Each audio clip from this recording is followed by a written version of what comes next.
बात करेंगे पाकिस्तान में जागे औरंगजेब प्रेम के लिए। भाई की हत्या करने वाला, पिता को आजीवन कैद में रखने वाला, हिंदुओं का धार्मिक दमन करने वाला, हिंदुओं पर अत्याचार करने वाला, संत रामदास को प्रताड़ित करने वाला औरंगजेब, जिसकी क्रूरता, कट्टरता और कठोर शासन के लिए एक वर्ग औरंगजेब की कब्र को भी ध्वस्त करने की बात करता है, तो दूसरा वर्ग औरंगजेब को महान बताने में लगा हुआ है, कसीदे पढ़ने में लगा हुआ है।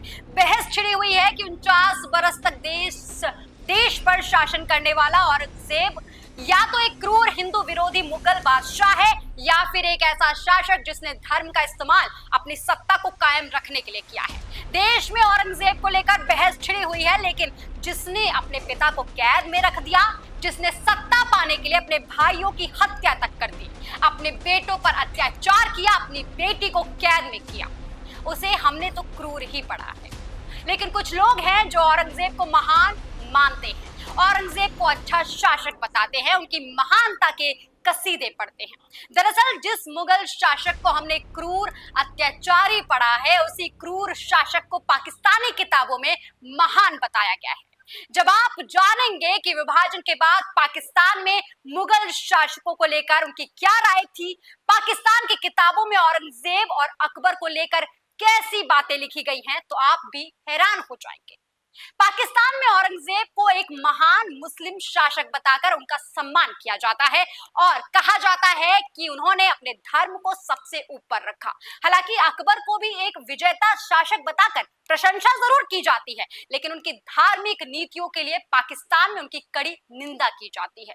औरंगजेब के द्वारा सिखों के नव गुरु तेग बहादुर को इस्लाम स्वीकार करने से जब उन्होंने इनकार कर दिया, तो जो यातनाएं दी गई थी, जिस तरीके का प्रलोभन दिया गया था, जिस तरीके से उन पर अत्याचार किया गया था, ये किसी से छिपा नहीं है। गुरु तेग बहादुर की जीवनियों में भी इन सब प्रसंगों के बारे में विस्तार से लिखा हुआ है। वहीं इतिहासकार जादूनाथ सरकार भी लिखते हैं कि रूढ़िवादी कट्टरपंथी औरंगजेब को मानते हैं, जबकि शिबली, नौमानी जैसे अन्य इतिहासकार तर्क देते हैं कि उनके इरादे धार्मिक नहीं बल्कि राजनीतिक थे। उदाहरण के लिए, a short history of Aurangzeb में दावा किया गया है कि उसका मकसद भारत में एक पूर्ण इस्लामी राज्य यानी कि दारुल इस्लाम की स्थापना करना था और सभी असंतुष्टों को मार डालना था। लेकिन नौमानी ने अपनी पुस्तक औरंगजेब आलमगीर में लिखा है कि इस्लाम के प्रति औरंगजेब का उत्साह एक संत के बजाय एक राजनेता जैसा था। वहीं पाकिस्तानी इतिहासकार मुबारक अली ने अपने शोध पत्र अकबर इन पाकिस्तानी टेक्स्ट बुक्स 1992 में लिखा है कि स्कूली किताबों के साथ साथ अकादमिक कार्यों में भी अकबर की आलोचना मुसलमानों और हिंदुओं के एक जैसा व्यवहार करने के लिए किया जाता है और मुसलमानों की अलग पहचान को खतरे में डालने के लिए किया जाता है। जबकि असलियत में औरंगजेब को गैर मुसलमानों के खिलाफ उनकी क्रूरता, आधुनिक समय के जिहादियों पर उनके प्रभाव और मुगल साम्राज्य के पतन के लिए दोषी ठहराया जाता है, उनकी भूमिका अहम मानी जाती है। जवाहरलाल नेहरू भी अपनी पुस्तक डिस्कवरी ऑफ इंडिया में औरंगजेब को एक कट्टरपंथी और घनघोर कट्टरपंथी बताते हैं, जो भारतीय शासक से ज्यादा एक मुसलमान की तरह काम करता है। लेकिन पाकिस्तान में औरंगजेब को एक आदर्श मुस्लिम का अवतार माना जाता है। इस्लाम को लेकर औरंगजेब की धारणा की वजह से उसका सम्मान किया जाता है। अल्लामा इकबाल ने औरंगजेब को एक राष्ट्रवादी और भारत में मुसलमान राष्ट्रीयता के सह संस्थापक के रूप में पेश किया है। मौलाना अबुल अला मदूदी नेताओं ने न सिर्फ औरंगजेब की प्रशंसा की है, बल्कि पाकिस्तान के राजनीतिक भविष्य को मजबूत करने के लिए औरंगजेब के रास्ते पर चलने का आह्वान भी किया है। पाकिस्तानी पाठ्य पुस्तकों में मुगल साम्राज्य के पतन के लिए औरंगजेब को नहीं बल्कि अकबर को ही जिम्मेदार बताया जाता है। पाकिस्तानी किताबों में अकबर की वजह से मुगलों को कमजोर होने की शुरुआत बताया गया है। बात अगर अकबर की करें तो पाकिस्तान की किताबों में अकबर को जरूर एक महान राजा बताया गया है, लेकिन उनके बारे में नफरती बातें लिखी गई हैं। भारतीय किताबों में जहां अकबर को महान न्यायप्रिय सम्राट बताया गया है, जिसने देश को अपने धर्म से ऊपर रखा है, वहीं पाकिस्तान में हिंदुओं से अच्छा व्यवहार करने के लिए अकबर की निंदा की गई है। अकबर की धर्मनिरपेक्षता का जिक्र उसकी सुलह कुल में या फिर कह सकते हैं कि सार्वभौमिक सद्भाव की नीति में छिपी हुई है। रहस्यमयी विचारक सूफी अरबी ने भी 12वीं शताब्दी में पहली बार इस धारणा को व्यक्त किया था, जिसमें माना जाता है कि राजा अपनी प्रजा के साथ एक निश्चित सामाजिक कॉन्ट्रैक्ट से बंधे होते हैं, जो अपनी प्रजा को किसी भी धर्म का पालन करने की इजाजत देता है, बशर्ते कि सभी धर्म ईश्वर तक पहुंचाने का रास्ता हो।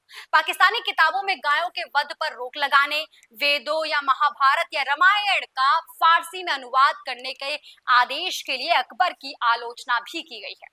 अकबर ने शियाओं को दरबार में नमाज पढ़ने की इजाजत दी थी, इसकी भी कड़ी निंदा की गई है। दूसरी तरफ इतिहासकारों में औरंगजेब को लेकर बहस छिड़ी रहती है।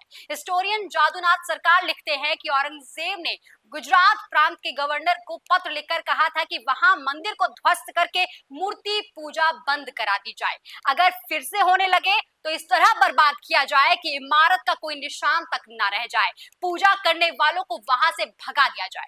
वहीं इतिहासकार मसलन इरफान हबीब कहते हैं कि दूसरे साम्राज्य को जीतने के बाद उनके प्रतीकों को खत्म करने के लिए वडनगर के मंदिर, उदयपुर के झीलों के किनारे स्थित मंदिर और उज्जैन में भी स्थित मंदिर, अलग अलग मंदिरों को तोड़वाने का आदेश दिया गया था। वहीं इतिहासकार इरफान हबीब ये भी कहते हैं कि उसने तो अपने भाई और पिता तक को बंदी बना लिया था।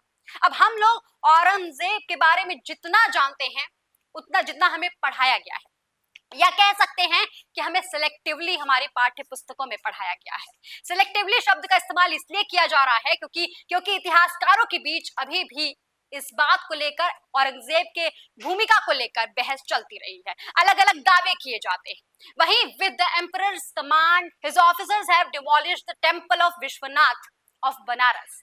This was indeed the most famous temple of Banaras, one of 12 ज्योतिर्लिंग। इस बात का भी जिक्र मासिरे आलमगिरी में किया जाता है। यही नहीं, फारसी दस्तावेजों में भी एक लंबे समय तक मथुरा के लिए इस्लामाबाद और वृंदावन के लिए मोमिनाबाद नाम लिखने की परंपरा चलती रही है। इतिहासकार लक्ष्मी नारायण तिवारी बताती हैं, 18वीं सदी के मध्य में जब मथुरा वृंदावन जाट शासकों के अधिकार में आया तो उन्होंने सिक्के ढालने के लिए मथुरा और वृंदावन में अपनी टकसालों स्थापित की थी, और उस वक्त सिक्के मुगल बादशाह के नाम पर ही जारी किए जाते थे।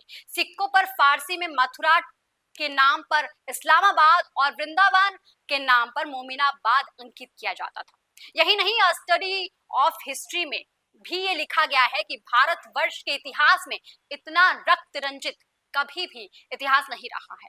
अब ऐसे में जो लोग औरंगजेब को महान मुस्लिम बताते हैं या महान शासक बताते हैं, उन्हें एक बार इन इतिहास पर भी जरूर नजर डाल लेना चाहिए। हमारे देश में औरंगजेब को क्रूर बताया गया है, इसके पीछे कहानियां हैं, इसके पीछे तमाम दावे हैं। हमारे देश में परिवार को सर्वोच्च माना जाता है, और जिस शख्स ने अपने परिवार में अपने पिता को नहीं छोड़ा, अपने भाइयों को नहीं छोड़ा, अपने बेटे को नहीं छोड़ा, अपनी बेटी को नहीं छोड़ा, वो इंसान महान कैसे हो सकता है?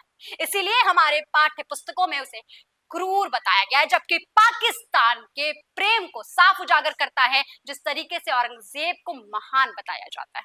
दोस्तों, अब सवाल ये उठता है कि पाकिस्तानी किताबों में अकबर के लिए नफरत और औरंगजेब के लिए प्यार आखिर क्यों?